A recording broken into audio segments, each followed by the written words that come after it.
The moment of enlightenment is the moment that the trappings of selfhood or of addiction to ourselves is finally and irreversibly sloughed off. And what emerges is only creative, beautiful and true.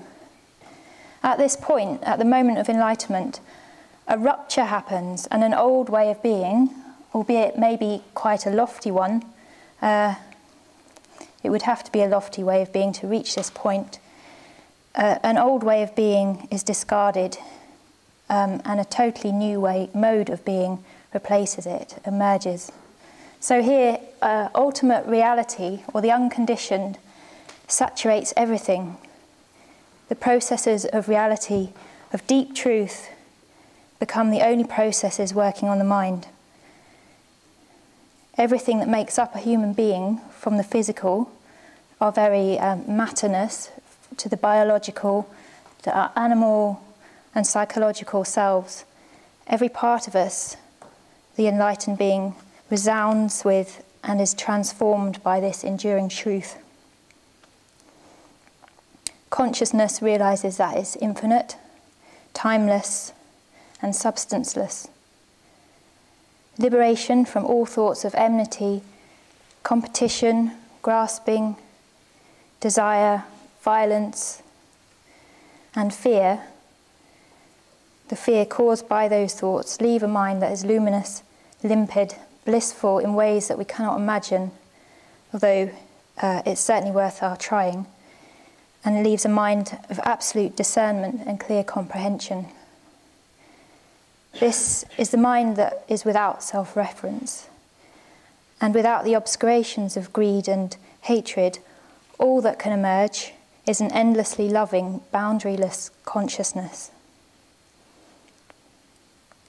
To think of this consciousness as light opposed to dark, or good as opposed to evil, or love as opposed to hatred, is to misunderstand its stainless and incorruptible nature, although this dualistic thinking is probably all that our minds can manage.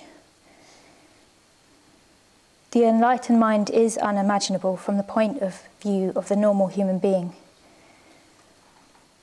The normal human mind, which is subject to conditions, prone to greed, hatred, delusion, pettiness, and superficiality, and the mind that is subject to decay and death.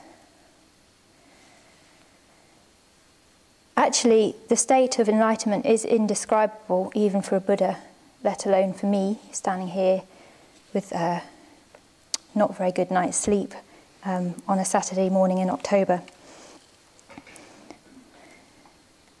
So this awesome perspective, the blazing luminous mind, the Buddha mind, is the potential of all human beings. And in fact, it is the potential latent within the whole universe. Bhante Sangharakshita calls it cosmic going for refuge, a searching for self-transcendence, which is a profoundly optimistic and wonderful way to relate to the universe. So this is good news, isn't it? If we bother, or if we dare to spend any time looking at our own minds, we soon notice that we ourselves are far from realising this. We perhaps have some peaks and some good days.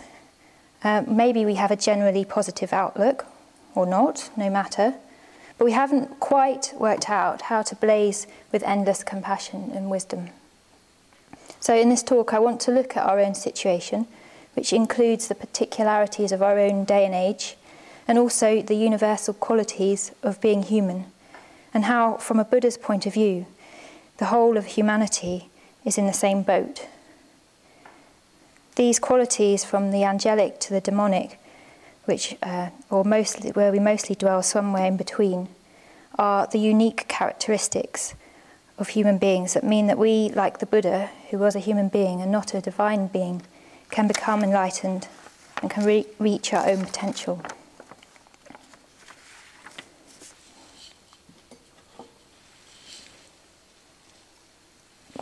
So what is our predicament?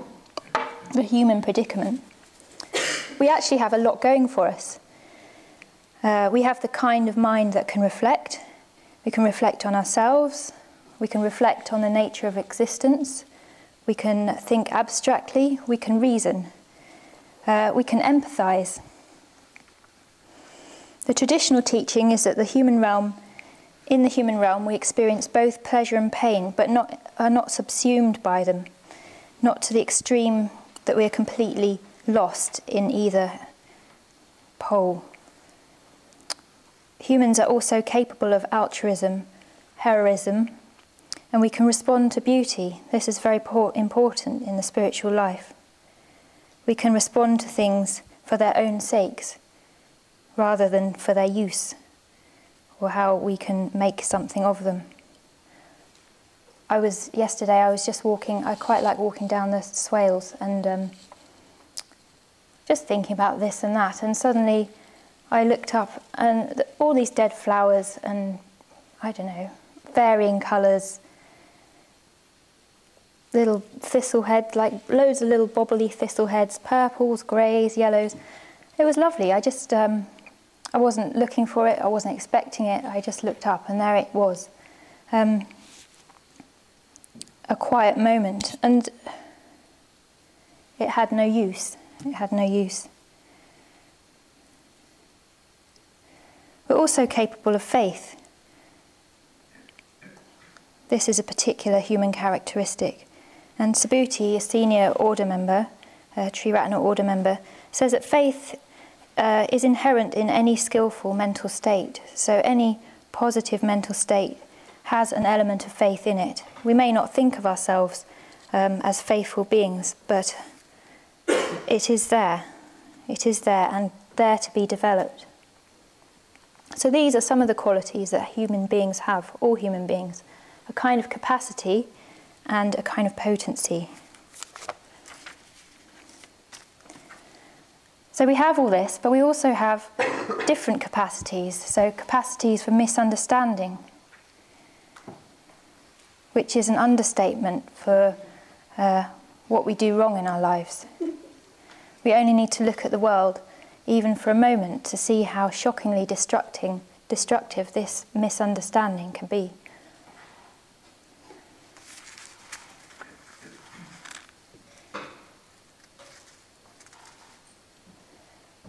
So why is that? Well, we're intoxicated with ourselves. Each of us is addicted and intoxicated with ourselves. And of course, this leads to a fear, a great fear, because whether we contemplate it deeply or not, we're somehow dimly aware that death hangs over us. We can see this fear manifesting in terrifying magnitude by looking at the world news, and we can also see it in smaller, subtler ways, the manifold disappointments in daily life, the oh-so painful communications and miscommunications between friends and families, strangers, neighbours, lovers.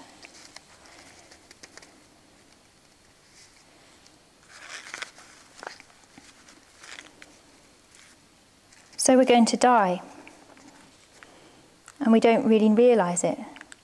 The other day I was in the park, I was in Victoria Park, and this little boy was walking next to his mother. I don't know, I quite like spotting the word literally being misused. So he's walking next to his mum going, "I'm literally dying." Call an ambulance, why isn't she more alarmed?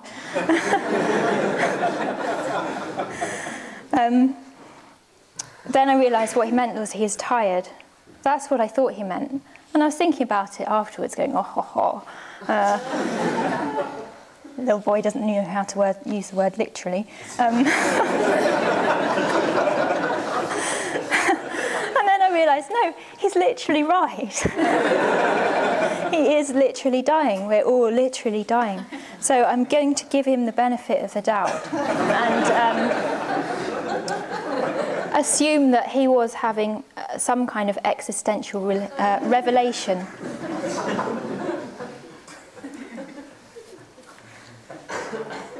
So we're going to die, as he told us, and we feel the need to protect ourselves. We want to deny this fact. And we construct a personality or a way of doing things that we identify as I or me. And this person, of course, needs defending, because it's fragile. As Subhuti says, the very succinct phrase, we are fragile egos in a sea of threat.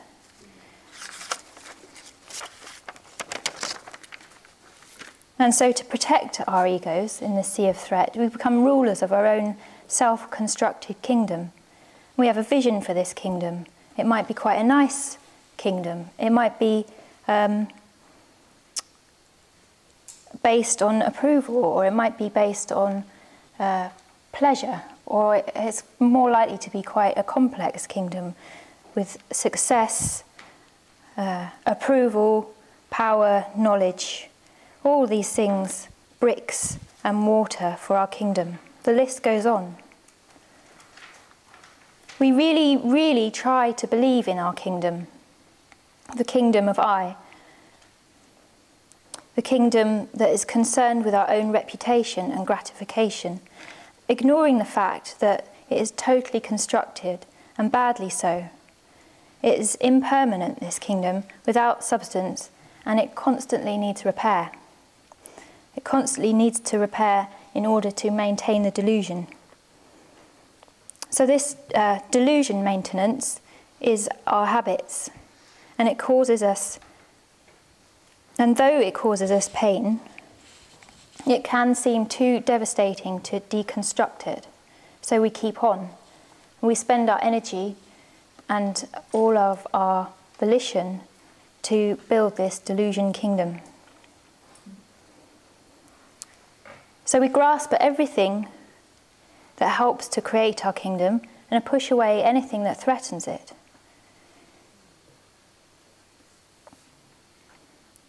I recently went to see, well, it wasn't that recent, earlier in the year, I went to see Death of the Salesman. I don't know if you've seen that play by Arthur Miller. I went to see it. I went to Taraloka on retreat. I came back, I got off the train, I went straight to the theatre. And I do recommend going to see good theatre straight after a retreat. Death of a Salesman depicts the tragedy of living a deluded life. So Willy Loman is an American salesman. I guess the play was written in the 50s. And he's followed the American dream to the detriment of his own integrity. So he's become a salesman. He was okay at the start. He's not a very good salesman now. He wants everyone to admire him. He wants everyone to admire his sons. And he fills his sons with such hot air that they believe the delusion themselves. But they've never actually done anything. They've never made anything of themselves. And one of the sons bitterly says at the end, he didn't even know himself. So Willy Loman didn't even know himself. He just pursued this dream. And when the dream began to shatter, he wasn't making any sales. He wasn't able to pay for the lifestyle he created, that he wanted his family to have. He couldn't take it, and he started trying to kill himself. So it's devastating. It's devastating. And although that play is particularly about the American dream, it's also particularly about the universally painful nature of deluding ourselves.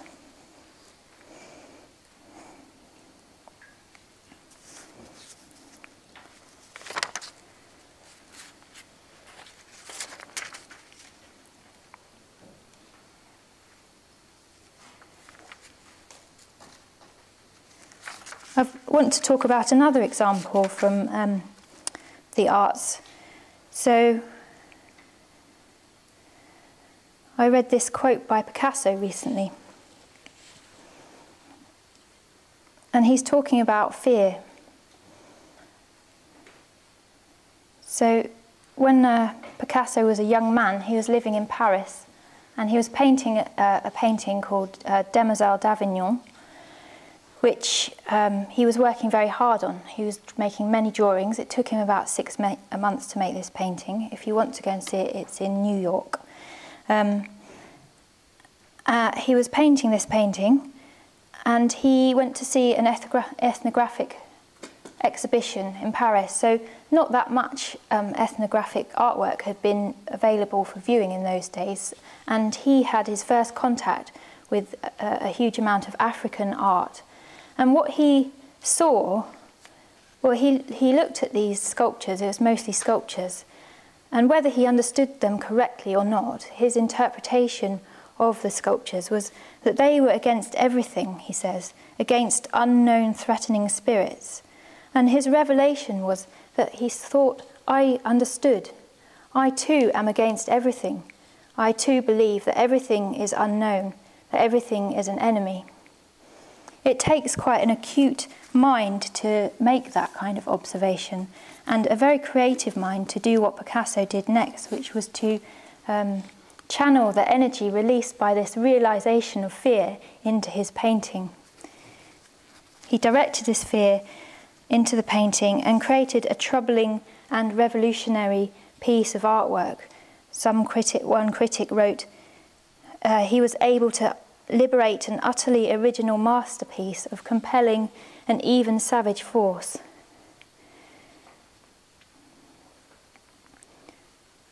It not only created a new language in art, but Picasso was able to work as freely, to feel as free and creative and overworked as God for the next 10 years, for the next decade. So this fear was very personal to Picasso, but it was also universally true. And the painting depicts violence, the violence of fear, which was, of course, to manifest in shocking new ways in the 20th century. The Buddha too saw fear and violence in humanity. Speaking about it, he succinctly and potently evokes it. He says, when embraced, the rod of violence breeds fear, breeds danger and fear. Look at people quarrelling. I will tell of how I experienced dismay. Seeing people floundering like fish in small puddles, competing with one another, and as I saw this, fear came into me.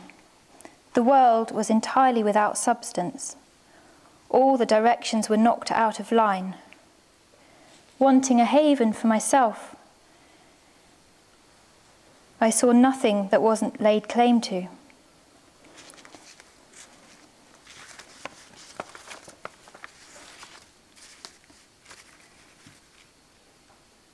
So what are we to do? We have a good idea of the human situation. We have a good idea of our own lives.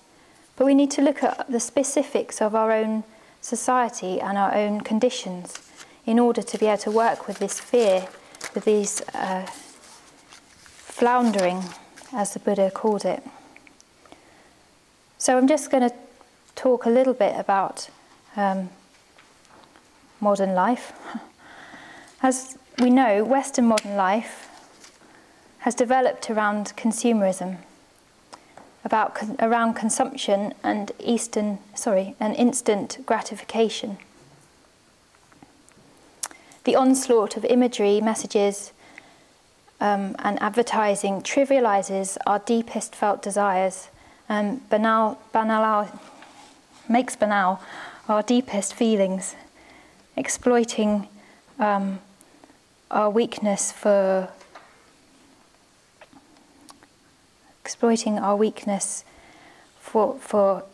wanting to maintain our self-built kingdom, I suppose. So we allow ourselves to be exploited. We are complicit. And the costs are huge. So the cost is a weakening of our own minds, a weakening of our independence. The cost is the degraded lives of those who work to produce the goods to sate our craving. Though, of course, craving can never be sated on this level. And the cost is the degradation of the natural environment.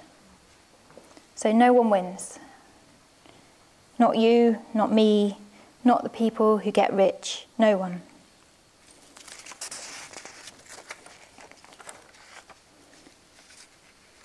So we want to do something, don't we? We're all here. We want to do something about our lives. What are we to do? We get back to basics. This weekend, Singamati exhorted us to turn off our telephones. So we've turned off our phones, that's a great start. But why do we do this? Well, this is all in aid of the simple life, in aid of simplicity. The simple life is an integrated life. We're less distracted and less fragments of beings. We're more able to see clearly. And we're more able to face the things we haven't been able to face. One of the problems is that we can't see the truth of our own situation. I find it hard to even realise that I'm going to die, even with the help of wise little boys in the park. A genuine understanding of this fact would result in a graceful determination to engage with my life as creatively and fully as possible.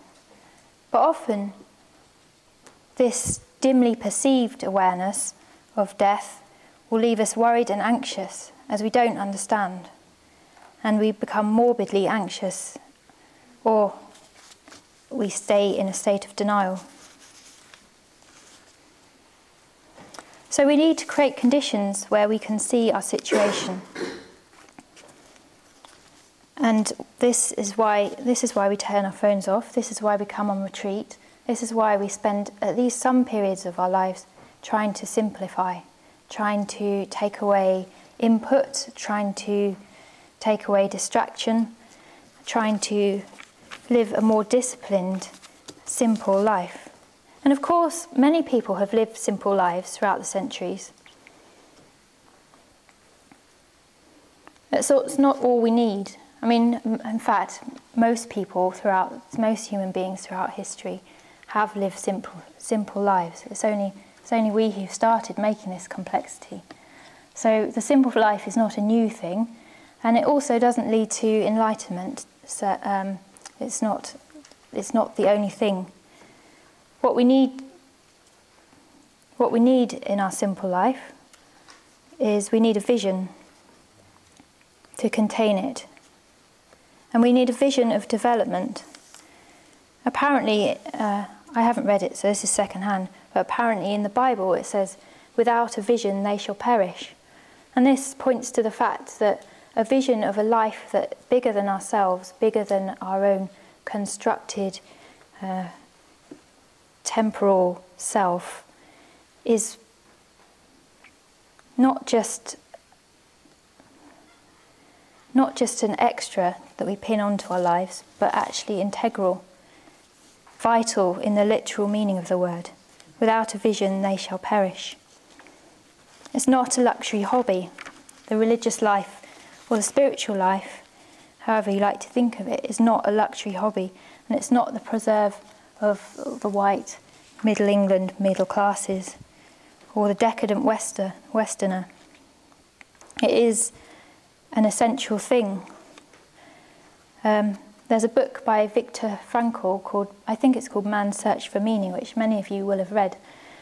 He was a Holocaust survivor, and he describes the horrors of the camps, where life really, really was laid bare in its most brutal, most degraded way. But it's an extremely optimistic book. I would recommend it if you haven't read it. And he saw around him redemption from the suffering, meaning to be found in this most degraded of situations.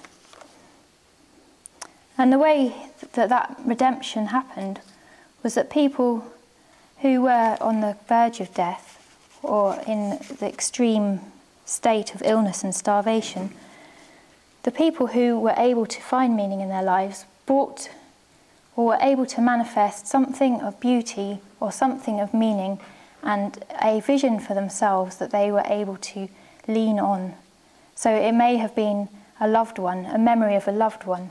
I think he describes someone looking out of the window or either seeing or remembering a tree. And this small thing was able to provoke the best of these people, and they were reconciled to their condition and able to appreciate and love and enjoy whatever they had. It's salutary, thinking about that. It's salutary when personally I feel that I need so much. I need so much. When all these people in the camps in Germany, they had nothing, just a vision of a tree, and that was enough.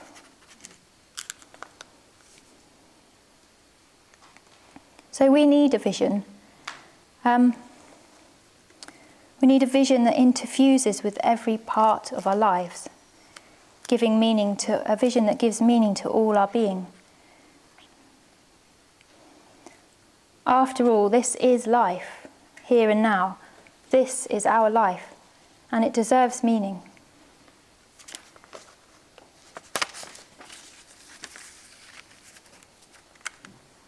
We have a vision of the Buddha. We have one here, we have one there. We have the words, we have descriptions of the Buddha. We have our own sense of what an enlightened or a superior being might be like. It might not be a literal vision, but some sense. And the Buddha had a vision for us too. After he became enlightened, he wondered whether anyone else could do it. He wondered whether anyone else could do it. It was a hard quest that he undertook, and it was hard won. But then he decided that there were people who he could teach, and that people would benefit from his teaching. So he spent the rest of his life, 50 or so years, for the rest of his life, teaching. He walked around India, teaching people what they needed to hear. And his teaching developed. His teaching was various. It was very dependent on who he was talking to. But principally, it wasn't different. He was able to speak to people and tell them what they needed to hear. How to see truly their predicament. How to transform body, speech and mind to become more and more integrated, to become more and more loving and more refined to such a pitch that enlightenment was possible for them too.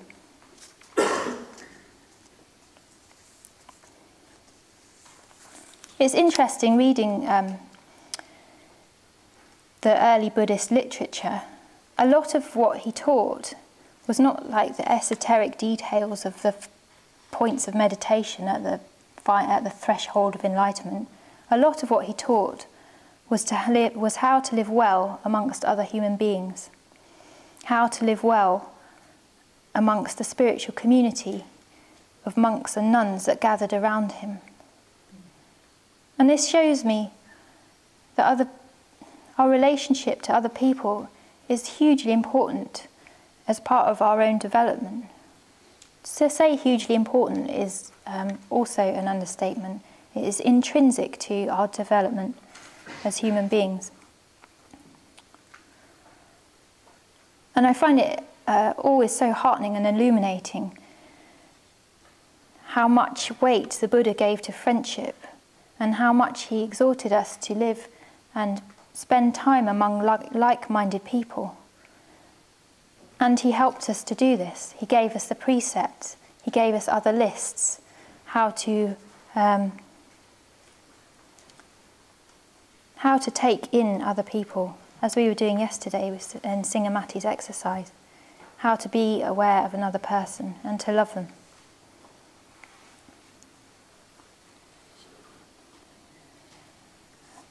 I think this weight of importance on being around other like-minded people is why we have Buddhist movements, and it's why we have Triratna.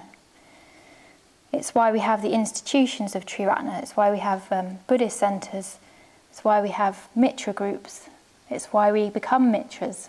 So for those of you who don't know, a mitra means friend, and if we feel like we're a Buddhist in Triratna, we can make a ceremonial commitment to that.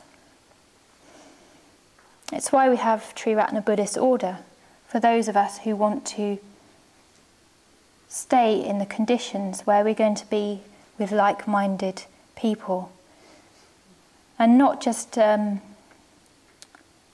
have to rely on ourselves and our vision of the Buddha, but we've got people who are a little bit more advanced than us, who can help us along the way. People 1 step, 2 step, 5 steps, more practiced, more wise, more kind. These people between us and the enlightened mind are so important. Bhante Sangharakshita said something like, most of us, we don't need a guru, we just need someone a little bit more sensible than ourselves. And I think part of my spiritual growing up is to notice that in other people, just where they are a little bit more sensible than me, and to try and take that on, to learn from those around me. I want to talk a bit about ethics again. So this morning we chanted the precepts together. I loved doing that. I'm really glad that we could do that.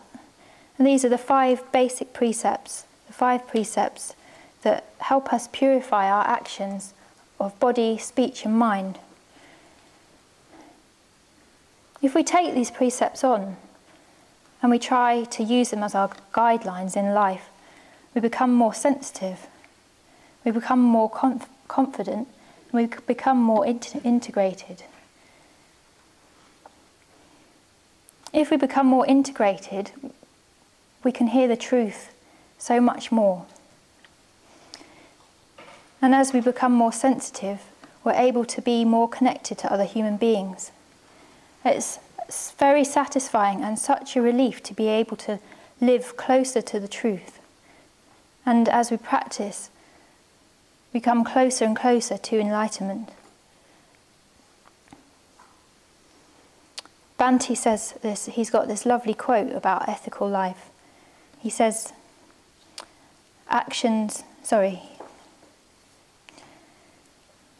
he says, deeds condense out of thought, just as water condenses out of air. They are thoughts made manifest, and proclaim from the housetops of action only what has already been committed in the silent and secret chambers of the heart. So a direct explanation, a very poetic one, of how our actions and our thoughts are so intimately related.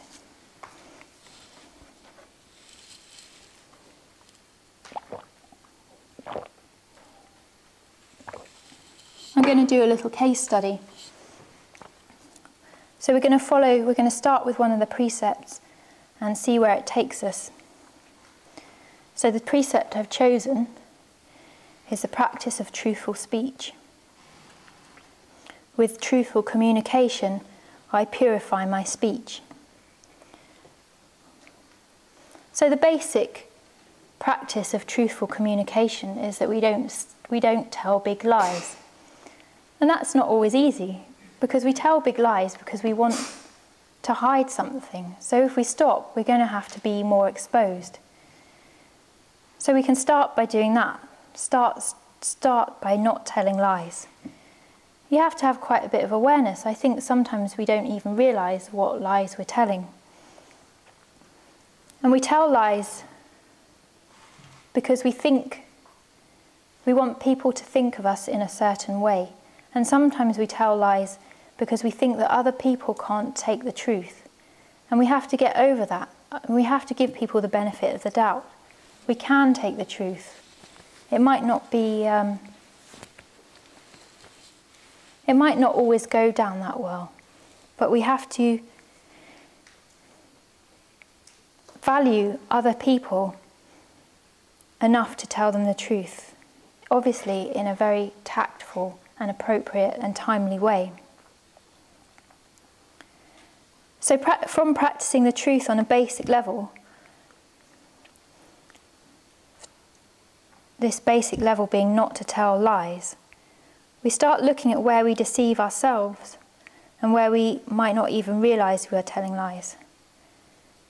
And we might need to create conditions where sometimes we're a bit more susceptible to what the truth is, like having a meditation practice or creating pockets of nothingness in our lives.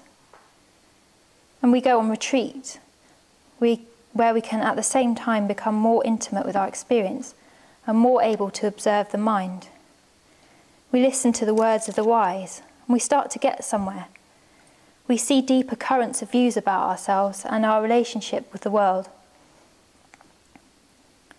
And we don't assume that we know the answers. This is the other thing. We assume we know the truth, but of course we don't. And we become braver in our communication.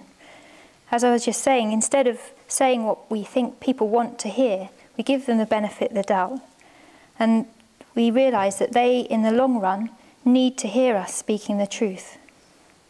We notice where we dissemble, where our masks are, and where we are able to start to live closer to the truth, to the discomfort of others or not. The truth is more important than comfort. We get a bigger thirst for the truth. We realise that perhaps we don't know what it is. All our other actions get in line with this quest. We start looking more closely at the construction of the mind. We attend more closely to our experience.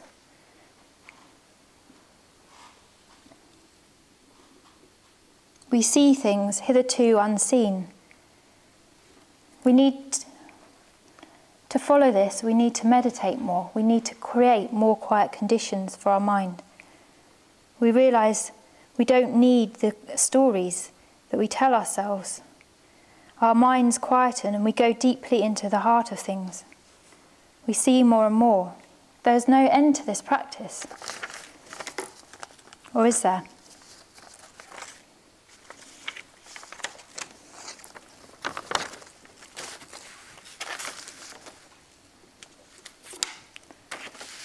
So maybe there is an end.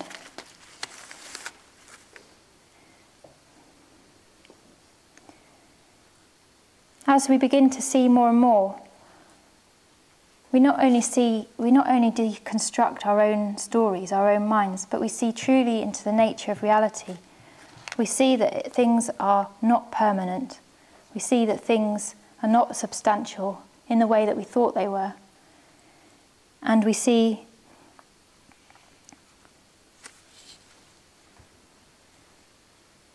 that we're all related in a way that we could never have imagined. And this vision is a kind of death, as I mentioned in the beginning. An old way of being is sloughed off. A new being emerges. On the threshold of enlightenment, the Buddha had a moment of doubt. I often talk about this story. I think it's so important. He had a moment of doubt. And that doubt came in the shape of a character called Mara, who was attacking the Buddha.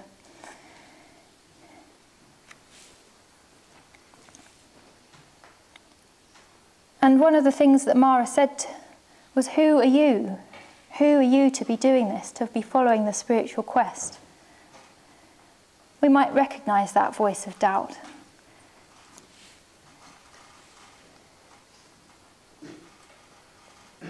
And the Buddha wavered for a moment, and then he put his hand onto the earth, and he called the witness and the earth goddess who had viewed the Buddha's life, thousands and thousands of lifetimes of practice, and she witnessed and said that his lifetimes of ethical practice meant that he was able to become a Buddha.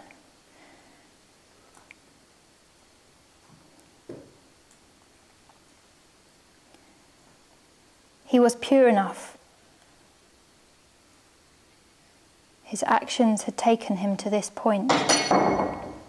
So at this point of enlightenment, The cosmic going for refuge, as Bante's called it, has reached its apex. There's nothing more to be done.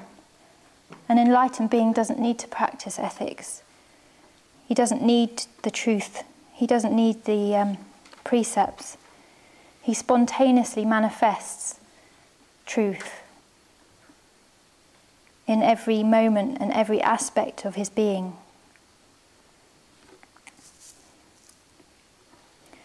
At the moment of enlightenment, the Buddha uttered this exclamation in some versions of the story. He says, "O house builder, you are seen.